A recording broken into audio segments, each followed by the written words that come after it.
आज हम लोग प्रॉफिट एंड लॉस चैप्टर के बारे में पढ़ेंगे। प्रॉफिट एंड लॉस चैप्टर में कुछ फार्मूला पर ही पूरी क्वेश्चन डिपेंड होती है।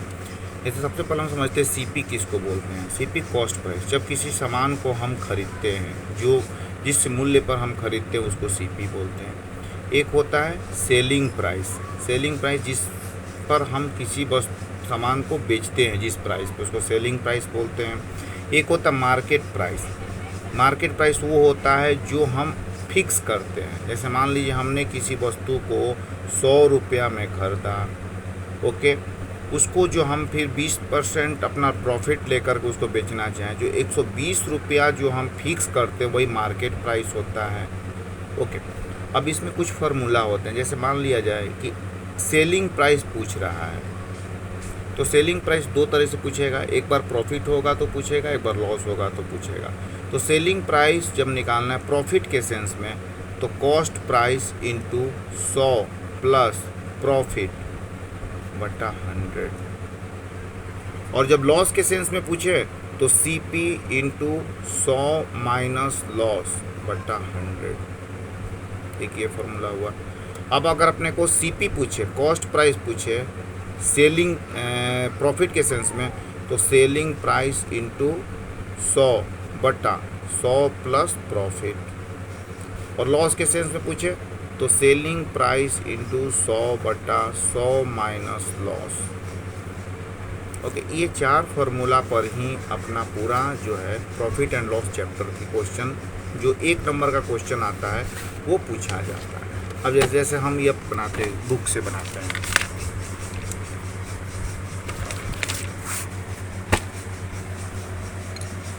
जैसे बुक से बनाते हैं।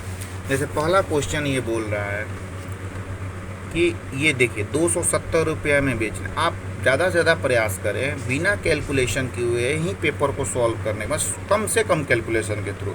अब ये 270 रुपया में बेचता है, यानी सेलिंग प्राइस कितनी हुई 270। लाभ कितना हुआ 20%। देखिए जब भी लाभ बोले तो 100 में जोड़ दीजिए, हानि बोले तो 100 में माइनस कीजिए। तो उस वस्तु की लागत कीमत क्या है, यानी कि कॉस्ट प्राइस पूछ रहा है। कॉस्ट प्राइस का फार्मूला क्या था लाभ के सेंस में, ये वाला फार्मूला था। इस पे पुट करेंगे तो इसको कैसे लिखेंगे, 270 बटा 100 प्लस 120। अब ये 0 से 0 जाएगा, 12 से 27 कटेगा, तो 12 दूनी 24, 3 बचा, फिर 12 दूनी 24, 6 बचा, और 12 5 60, यानी 225। 4 नंबर है। अब देखिए ये क्या है, विक्रय मूल्य, यानी 2220 क्या है, सेल प्राइस है। 20% का लाभ, फर्स्ट जैसा क्वेश्चन है तो कीमत पूछ रहा है, तो इसको भी सॉल्व किया जाए। डायरेक्ट बनाइए। अब 2220 इंटू 100 बट्टा 120, ठीक है। 1 0 से 1 0 गया, 12 से कटाइए, 12 1 12 में 10, 102, 12 8 96, 6 12 5 60, यानी 1850, ठीक है। अब ये 8800 रुपये में बेच कर, ये भी विक्रय मूल्य है, सेल प्राइस है, 45% की हानि हुई, तो कीमत, यानी कि कॉस्ट प्राइस का फार्मूला अब हानि के सेंस में पूछ रहा है।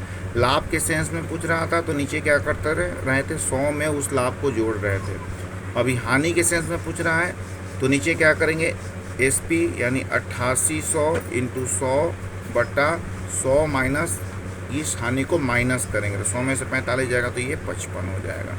अब 55 से इसको कटाएंगे, ठीक है। 11 5 55, 11 8 88, 5 से काटिए 16, यानी कि 16,000, ये सॉरी 8800 इंटू 100 बटा 55, ये फार्मूला बनेगा, ठीक है। 11 5 55, 11 8, यानी 5 16, 5 नंबर इसका आंसर हो जाएगा।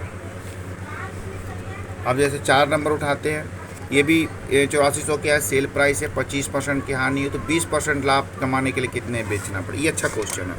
इसको शॉर्ट कैसे बनेगा, इसको ये 8400 इंटू, नीचे क्या पूछ रहा है 40% की लाभ, तो 140 कर दीजिए, ऊपर क्या 25% की हानि, यानी 75 कर दीजिए, डायरेक्ट आंसर निकलेगा, ठीक है। ये आपका मतलब 8400 इंटू 140 बटा 75, ठीक है। इसको कटाइए तो कटेगा तो 75, 5 से कटा है 15 5 75, और ये 5 से घटाइएगा तो एक बार में 5 गया 3 34, 5 छक्का 30, 4 5 40 यानी 1680। अभी 15 से कटेगा 15 से कटाइए इसको तो 15 एक बार में 15 गया, 1 18, एक बार में 15 गया, 3 15 दूनी 30, 112 में 14 से मल्टीप्लाई कीजिए, आंसर आएगा 14 दूनी 28, 2 14 कम 14 2 16, 1 और 14 कम 14 और 1 15 15 680, 15 680 एक नंबर।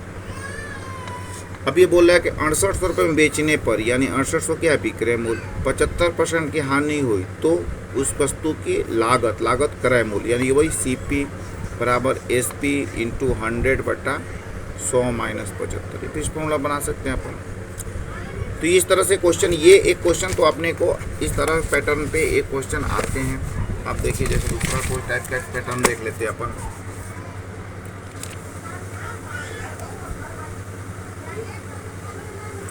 ये क्या बोला 6384 में बेचा, विक्रय मूल्य कितना है 6384, 30% की हानि हुई तो 30% के लाभ के लिए कितना, बस कुछ नहीं करना अपने को।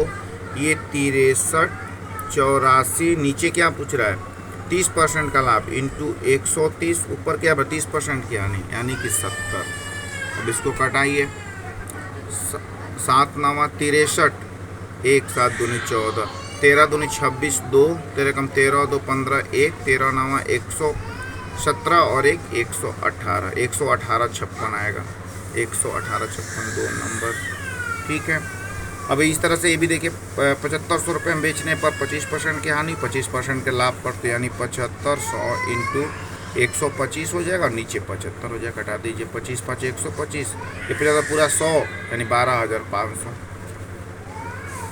अब ये देखिए बट्टा पूछ रहा है यानी अगर अपने को 2 डिस्काउंट लगातार मिले तो वो कितने डिस्काउंट के बराबर है। अगर कोई सामान परचेज करते हैं उस पर 10% का छूट है और फिर 20% का छूट है तो इसका मतलब ये नहीं कि अपने को 30% का छूट मिला, उसका एक बट्टा पूछ रहा है। तो ये फॉर्मूला बनेगा x plus y minus x into y बट्टा 100। तो इसको मैं यानी 10 प्लस 20 ब्रैकेट में 10 इंटू 20 बट्टा 100, तो ये 30 हो जाएगा और ये 2 होगा, 28 30 में से 2 जाएगा तो 28, तो ये हो गया 4 नंबर। ठीक है, अब एक जैसे ये मान लीजिए ये देखा जाए कि एक फर्नीचर की दुकान का मालिक अपनी लागत कीमत का 29% अधिक करके अपने ग्राहक को बेचता है। एक ग्राहक कंप्यूटर टेबल को इतना रुपया अदा, कंप्यूटर टेबल की लागत कीमत क्या है। जब आपके कंसेप्ट क्लियर होगा तुरंत बनेगा ये सब क्वेश्चन। 7482 इंटू 100/129 कर दीजिए। अब 129 से कटाइए, जितने बार में कटे 5 बार में पहले जाएगा तो 5 9 45, 5 4 12 5 60 और 4 64, 645, ये 3 0 और ये 1 यानी 2। अब 8 से कटाइए 129 8 9 72, 2 7 8 दूनी 16 और 7 23, 2 8 कम 8 2 10 यानी 8। 58 बार में ये चला गया, 5800 है नहीं 5 नंबर ऑप्शन। ये देखिए एक व्यक्ति बाजार से 15 की वस्तु का 10% की हानि सहित बेचा, दूसरे उस यानी 15,000 रुपये में वस्तु खरीदा, क्रय मूल्य कितना है 15,000, उसे 10% की हानि में बेच दिया। तो पहले SP निकाल लीजिए। तो SP का फार्मूला क्या बताया था, SP का फार्मूला ये है, हानि पर बेच रहा है तो माइनस होगा, तो ये इसमें हो जाएगा 15,000 इंटू 10% की हानि मैंने 90/100, कटाइए 15 9 135 यानी 13,500 उसका सेल प्राइस हुआ।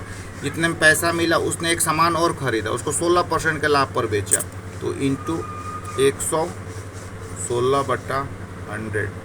ठीक है, तो 116/100 करिए तो 135 में 116 से मल्टीप्लाई कीजिए, 135 इंटू 116, 11 5 55, 5 11 3 33 और 5 38 8 3 11 में 11 और 3 14 और 6 से 6 5 30 0 3 13 78 और 3 81 0 5 1 6 8 8 16 5 और 6 15,660 यानी अब उसके पास 15,660। पहले कितने रुपए में खरीदा था 15,000 में, अभी कितने में खरीद 15,660 में बेच रहा है, यानी उसको कितने रुपए का लाभ हुआ 660 रुपये का लाभ हुआ। तो कुल ट्रांजैक्शन में पूछ रहा है पूरे लेन देन में उसे कितने रुपए का लाभ हुआ, यानी 660 रुपये का लाभ हुआ। अब देखिए ये बोला एक कमीज की सूची मूल्य पे 31% का बट्टा मिल देने के पश्चात दुकानदार को 15% का लाभ होता है। यदि सूची मूल्य 125 है तो क्रय मूल्य कितना, यानी कि आपको कुछ नहीं कि 125 में फिर जो है 125 बट्टा 115 कर दीजिए, 15% का लाभ होता है, इंटू 69 कीजिए। तो 23 से कटाइए, 5 से कटाइए, 23 से कटा दीजिए, 23 दिया 69 होता है, और 23 5 115, 5 से कटाइएगा 25, यानी 25 इंटू 3 75, 3 नंबर। अब ये बोल रहा है कि एक व्यक्ति दो वस्तु में प्रत्येक को 99 रुपये में बेचता है, एक पर उसे 10% के दूसरे पर 10% का लाभ होता है, तो कितना परसेंट का लाभ होता है। देखिए ये अमाउंट यहाँ इंपॉर्टेंट नहीं है। अगर किसी वस्तु को एक बार बेचने पे लाभ होता है और दूसरे बार हानि होती है, और जो लाभ और हानि की परसेंटेज अगर बराबर हो, एक ही दिया हो, तो हमेशा उसको हानि होती है, और यह हानि जो है x²/100 के बराबर होती है। यानी x का मान 10 हो जाएगा, 10 का स्क्वायर/100 यानी 100/100, यानी 1% की हानि। 5 नंबर। कुछ भी बोले, जैसे यहाँ पर 20% का हानि होता है, दूसरे में 20% का लाभ होता है, तो उसमें 20 का स्क्वायर/100 करेंगे और हमेशा हानि होगी। ओके। अब देखिए ये क्वेश्चन, ये 20 नंबर काफ़ी इंपॉर्टेंट क्वेश्चन है। यही क्वेश्चन हमेशा आपको बैंक के क्वेश्चन में पेपर में आते हैं। ये बोलता है कि 16 वस्तु का क्रय मूल्य 12 वस्तु के विक्रय मूल्य के बराबर है, तो लाभ प्रतिशत, यानी 16 वस्तु को खरीदने में जो पैसा लगा है वो 12 वस्तु को बेचने में उतना ही पैसा के बराबर है। तो अपने को कुछ नहीं करना है, इसको चेंज कर देना है, यानी क्रय मूल्य जो है 16 का बोला है तो वो 12 हो जाएगा, और विक्रय मूल्य यहाँ पे क्या हो जाएगा, 16 हो जाएगा। यानी क्रय मूल्य 12, विक्रय मूल्य 16, तो लाभ कितने का हुआ, 4 का। तो फार्मूला होता है 4/12 इंटू 100, यानी 100/3, 33/1/3। ठीक है। इस तरह से आप क्वेश्चन जो हैं यही 3-4 क्वेश्चन में से कोई एक क्वेश्चन आपको IBPS क्लर्क में पूछे जाते हैं किसी भी तरह के एग्जाम में। कृपया इसको ज़्यादा से ज़्यादा प्रैक्टिस करें। ओके, धन्यवाद।